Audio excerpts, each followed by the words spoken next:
अपने यहाँ मिट्टी से अटूट प्यार का भाव रहा है। बारिश के बाद मिट्टी की खुशबू बड़ी मनमोहक लगती है। देशभक्ति का उदाहरण देना हो तो लोग मिट्टी को चूमते हैं, माथे पर तिलक लगाते हैं। यही नहीं, प्राकृतिक चिकित्सा में मिट्टी स्नान भी है। बचपन में चोट लगने पर माँ मिट्टी गीली करके पट्टी बांधती थी, जिसके कारण खून बहना फ़ौरन बंद हो जाता था। पीली मिट्टी तो नक्सीर का बहुत प्रभावी इलाज मानी जाती है। पानी छिड़क कर इसका ढेला सूंघने से नाक से खून बहना फ़ौरन बंद हो जाता था। मगर पश्चिमी समाज में मिट्टी के प्रति ऐसा भाव नहीं है। वहाँ इसे तरह तरह के रोगों की जननी और बैक्टीरिया वायरस का कैरियर भी माना जाता है।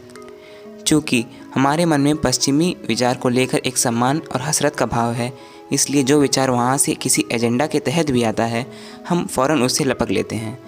तमाम उत्पादों को बेचने के लिए मिट्टी के प्रति डराने का भाव इसमें प्रमुख है। आज हमारे जीवन से मिट्टी के घर गायब हो गए हैं।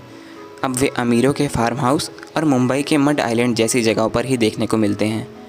मिट्टी के घर अब तो गाँवों में भी नहीं दिखते हैं। इसका एक कारण यह तो है ही कि वे इतने मजबूत नहीं होते जितने कि पक्के घर। फिर उनके कच्चे आंगन और दीवारों को हमेशा घर की महिलाओं को लीपना पोतना पड़ता था, जो खासा श्रमसाध्य काम है। हालांकि पुराने ज़माने में बच्चे इन कच्चे घरों की मिट्टी में खूब खेला करते थे, मौका लगते ही इसे खाते भी थे। मगर समय बदलने और जीवन शैली में बदलाव के बाद बच्चों के जीवन से मिट्टी दूर होती चली गई। आज शहरों में रहने वाले बच्चे शायद ही मिट्टी से खेलते दिखें। स्कूलों में भी मिट्टी से उनका वास्ता नहीं पड़ता। कृषि जीवन से जैसे जैसे मध्यम वर्गीय परिवार दूर हुए हैं, मिट्टी से उनका साबका खत्म होता चला गया। जबकि एक ज़माने में मिट्टी से बने तरह तरह के खिलौने, शेर, भालू, तोते, कबूतर, बत्तख, सिपाही, गुड़िया आदि बच्चों के जीवन के अभिन्न अंग हुआ करते थे। यहाँ तक कि बच्चों में बचत की आदत डालने के लिए घर घर में एक एक बच्चे को मिट्टी की गुल्लक मिला करती थी। आज इनमें से अधिकांश खिलौने किसी प्रदर्शनी या 5 स्टार होटल में तो दिखते हैं, लेकिन घरों में नहीं।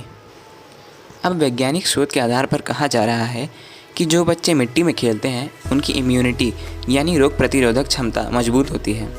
उन्हें बहुत प्रकार की एलर्जी भी नहीं होती और उनकी त्वचा भी स्वस्थ रहती है। फिनलैंड में एक ऐसा ही शोध हुआ था। अमेरिका और यूरोप के अन्य देशों में भी ऐसी बातें कही जा रही हैं। अब तो यहाँ तक कहा जाने लगा है कि जो बच्चे ज़्यादा साफ़ सुथरे रहते हैं, उनके मुकाबले उन बच्चों की रोग प्रतिरोधक क्षमता अधिक मजबूत होती है जो मिट्टी में खेलते हैं। यूरोप के कई देशों में तो माता पिता विशेष रूप से बच्चों को खेलने के लिए ऐसे पार्क में ले जाते हैं जहाँ भरपूर मिट्टी मैसर होती है। हमारे समाज की एक बहुत बड़ी कमी है। जब तक पश्चिम से प्रमाण पत्र न प्राप्त हो, तब तक हम उस बात को नहीं मानते, जबकि जीवन और अपने समाज के अनुभव भी हमें बहुत कुछ सिखा सकते हैं। लेकिन उस डर का भी क्या करें जो हमारे दिलों में बिठा दिया जाता है। मिट्टी का डर भी ऐसा ही है। जबकि हमारे पारंपरिक समाज में पहलवानों को सबसे अधिक ताकतवर माना जाता है। याद कीजिए, वे मिट्टी के अखाड़ों में रात दिन कसरत करके कितने मजबूत शरीर और ताकत के मालिक बनते थे। इसलिए बच्चे फिर से मिट्टी में धमाल मचा सकें, इसके लिए हमें सोचना होगा। मगर यह भी ज़रूरी है कि मिट्टी साफ़ सुथरी हो और नुकसानदेह ना हो। धन्यवाद।